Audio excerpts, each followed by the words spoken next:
ಜಿ5 ಇರುವಾಗ ನೀವು ನಿಮ್ಮ ನೆಚ್ಚಿನ ಶೋಗಳನ್ನ ಎಂದಿಗೂ ಮಿಸ್ ಮಾಡಿಕೊಳ್ಳುವುದಿಲ್ಲ. ಅದು ಸಂಪೂರ್ಣ ಉಚಿತವಾಗಿ.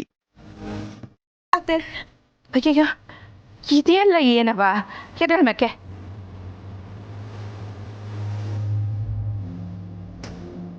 ಹಾಕಿದಳು ಸ್ನೇಹ.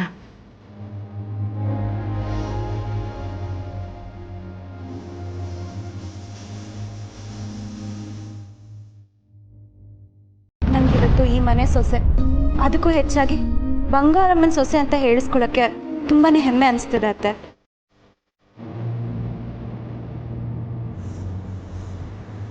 ಅತ್ತೆ, ನಿಜವಾಗ್ಲೂ ನಿಮಗೆ ನನ್ನ ಮೇಲೆ ಒಂಚೂರು ಕೋಪ ಇಲ್ವಾ? ಇತ್ತು, ಆದರೆ ನಿನ್ನ ಹಾಕಲ್ಲ. ನಿನ್ನ ಒಳಗಿನ ದುಡುಕ್ತನದ ಬಗ್ಗೆ ನನಗೆ ಸ್ಯಾನೆ ಪಾಪ ಇತ್ತು. ಆದರೂ ಪುಟ್ಟಕ್ಕನ ಮಗಳಾಗಿ ಇದನ್ನೆಲ್ಲ ಅರ್ಥ ಮಾಡ್ಕೊಳ್ಳೋಕ್ಕೆ ನಿಂಗೆ ಈಟೊಂದು ದಿನ ಬೇಕಾಯ್ತಲ್ಲ ಅನ್ನೋದೇ ಆಶ್ಚರ್ಯ.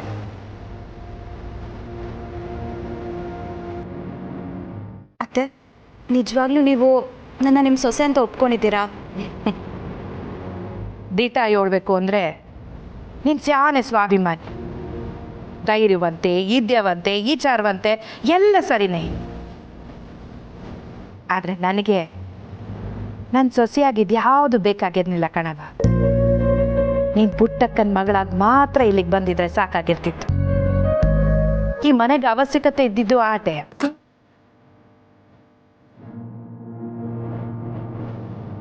ನೀನು ಮಾಡಿದ ಅದ್ಯೋಟೋ ಒಳ್ಳೆ ಕೆಲಸಗಳು ನನಗಿಷ್ಟ ಆದ್ರೂ ಅದ್ರ ಮಧ್ಯೆ ನೀನು ಮಾಡಿದ ಯಾವುದೋ ಒಂದು ದುಡ್ಕಿನ ಕೆಲಸ ಆ ಎಲ್ಲ ಒಳ್ಳೆ ಕೆಲಸಗಳನ್ನವೇ ಮುಚ್ಚಾಕ್ತಿತ್ತು. ಆದರೆ ನೀನು ಯಾವಾಗ ಪುಟ್ಟಕ್ಕಂಗೋಸ್ಕರ ಬದುಕ್ತೀನಿ ಅಂತ ತೀರ್ಮಾನ ತಗೊಂಡು ದಿಟ್ಟವಾಗ್ಲೂ ಹಂಗೆ ಬದಲಾಗ್ತಾ ಹೋದ್ಯೋ,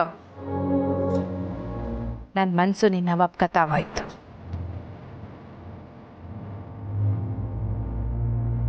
ಅಪ್ಪ ಅವಂದ್ರನ್ನ ಸಂದಾಕ್ ನೋಡ್ಕೋಬೇಕು ಅಂತ ಯಾವಾಗ ಮಕ್ಕಳು ತೀರ್ಮಾನ ತಗೋತಾರೋ ಆ ಕ್ಷಣದಿಂದಲೇ ಅವರು ತ್ಯಾಪ್ ಮಾಡೋದನ್ನು ನಿಲ್ಲಿಸ್ಬಿಡ್ತಾರೆ ಅನ್ನೋದು ನನ್ನ ನಂಬಿಕೆ. ಹಂಗಂತ ನೀನು ಮಾಡಿದ್ದೆಲ್ಲ ತಪ್ಪು ಅಂತಲೂ ಅಲ್ಲ, ಸರಿ ಅಂತಲೂ ಅಲ್ಲ.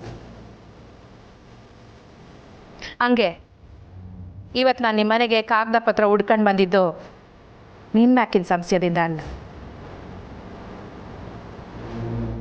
ರಾಧಾ ನಿನ್ನ ಮ್ಯಾಕೆ ತೆಪ್ ತಿಳ್ಕೊಳ್ಳೋಂಗೆ ಅದು ಅವಳ ಮನಸ್ಸಿಗೆ ನಾಟು ಹಂಗ ರಾಜಿ ಏಳೋಳೆ ಅಂದರೆ ಇದರಿಂದ ಇರೋ ವಿಚಾರನ ನಾನು ತಿಳ್ಕೋಬೇಕಾಗಿ. ಅದಕ್ಕೆ ಪತ್ರ ಹುಡ್ಕೊಂಡು ನೆಪದಾಗೆ ನಿಮ್ಮ ಮನೆಗೆ ಬಂದಿದ್ದು. ಆದರೆ ದಿಟ ಏನು ಅನ್ನೋದು ಆಮ್ಯಾಗ ಗೊತ್ತಾಯ್ತು.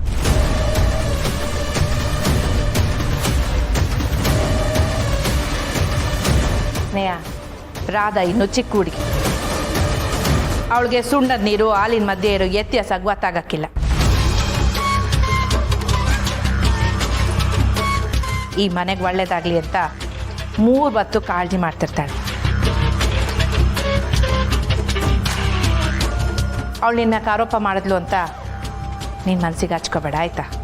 ನಂಗೆ ಗೊತ್ತು ಅತ್ತೆ, ರಾಧನ್ ಒಳ್ಳೆ ಉದ್ದೇಶದ ಬಗ್ಗೆ ನನಗೆ ಚೆನ್ನಾಗಿ ಗೊತ್ತು. ಅವಳು ಸುಮ್ಮನೆ ನನ್ನ ಮೇಲೆ ಆರೋಪ ಹೊರಿಸೋಳೆ ಅಲ್ಲ. ಇವತ್ತು ಇವಳು ಮಾಡಿರೋ ಕೆಲಸದಿಂದ ನಾನು ಮನ್ಸು ಬಿಚ್ಚಿ ನಿಮ್ಮ ಹತ್ರ ಮಾತಾಡೋ ಹಾಗಾಯ್ತಲ್ಲ, ನನಗೆ ಅದೇ ಖುಷಿ ಅಷ್ಟೆ.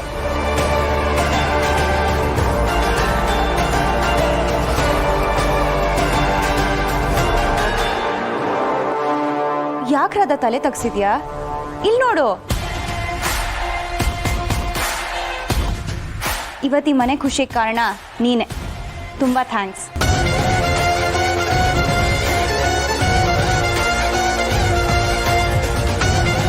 ಅಂತೂ ಒಬ್ಬರನ್ನೊಬ್ರು ಅರ್ಥ ಮಾಡ್ಕೊಂಡ್ರಲ್ಲ, ಅದೇ ಸಮಾಧಾನ.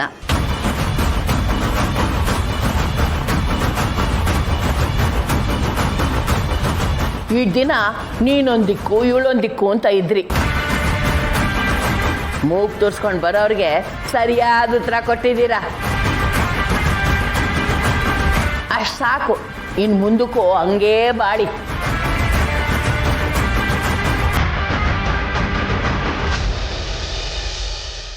ಅಪ್ಪಯ್ಯ, ಮೆಚ್ಚು ಮತ್ತು ಅವ್ವ ಮಾತಾಡ್ತಾ ಇರೋದು ನೋಡ್ತಾ ಇದ್ರೆ ಒಂದಲ್ಲ ಎರಡಲ್ಲ 10 ದೀಪಾವಳಿ ಒಟ್ಟಿಗೆ ಮಾಡೋದು ಖುಷಿ ಆಯ್ತೈತೆ.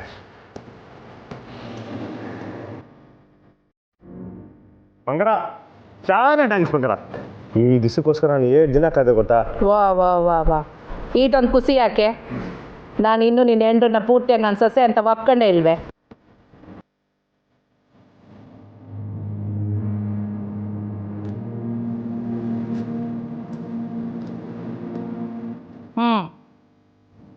ನೀನು ಹೆಂಡ್ತಿಗೆ ಅದೇಟೆ ಒಳ್ಳೆ ಬುದ್ಧಿ ಇದ್ರೂ ಸಣ್ಣ ಸಣ್ಣ ವಿಚಾರದಾಗೆ ಆಗಾಗ ದುಡುಕ್ಬಿಡ್ತಾಳೆ. ಹೌದತ್ತೆ, ನೀವು ಹೇಳಿದ ನಿಜ. ಇನ್ಮೇಲಿಂದ ನಾನು ಅದನ್ನ ತಿದ್ಕೊಳ್ಳೋದಕ್ಕೆ ಪ್ರಯತ್ನ ಪಡ್ತೀನಿ.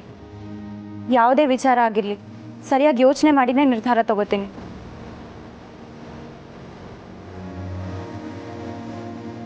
ನಿಮ್ಮ ಮಾವಯ್ಯ ನಮ್ಮ ಅವ್ವ ಯಾವಾಗಲೂ ನೀನು ಸೊಸೆ ತೇಟ್ ನಿನ್ನಂಗೆ ಅಂತ ಹೇಳ್ದಾಗಲೆಲ್ಲ ನನಗೆ ತ್ಯಾನೆ ಪಾಪ ಬರೋದು.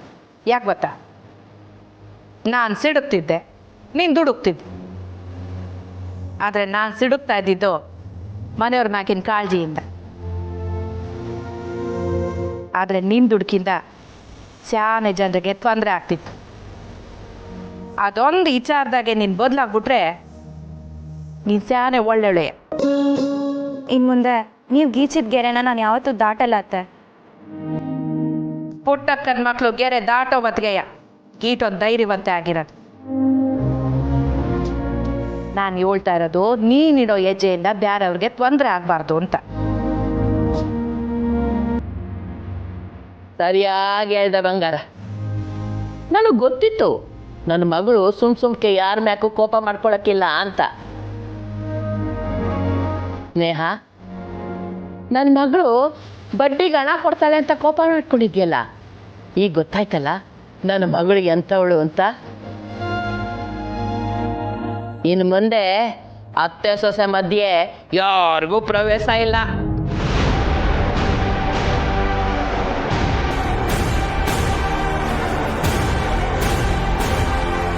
ಈಟ್ ದಿನ ನನ್ನ ಮಗ ಯಾವುದೋ ತ್ಯಪ್ಪ ಹುಡುಗಿನ ನನ್ನ ಮನೆಗೆ ಸೊಸೆಯ ಕರ್ಕೊಂಬಂದ್ಬಿಟ್ಟ ಅಂತ ನನ್ನ ಮನಸ್ಸಿನಾಗೆ ಸ್ಯಾನೆ ಕೊರಗಿತ್ತು.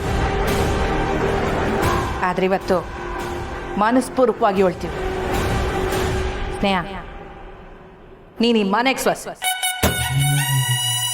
ಈ ಬಂಗಾರಮ್ಮಂಗೆ ಸೊಸೆ ಅಂತ.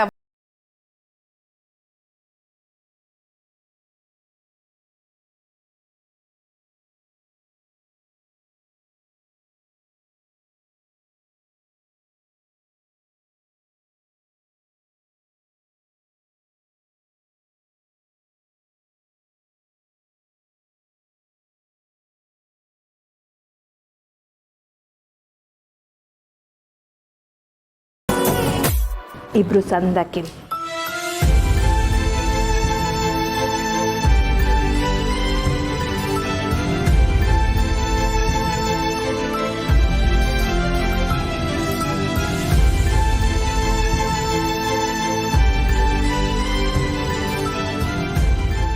ಸ್ನೇಹ, ಹೋಗವ ದಾರ ಮುಂದೆ ದೀಪ ಹಚ್ಚೋಕು.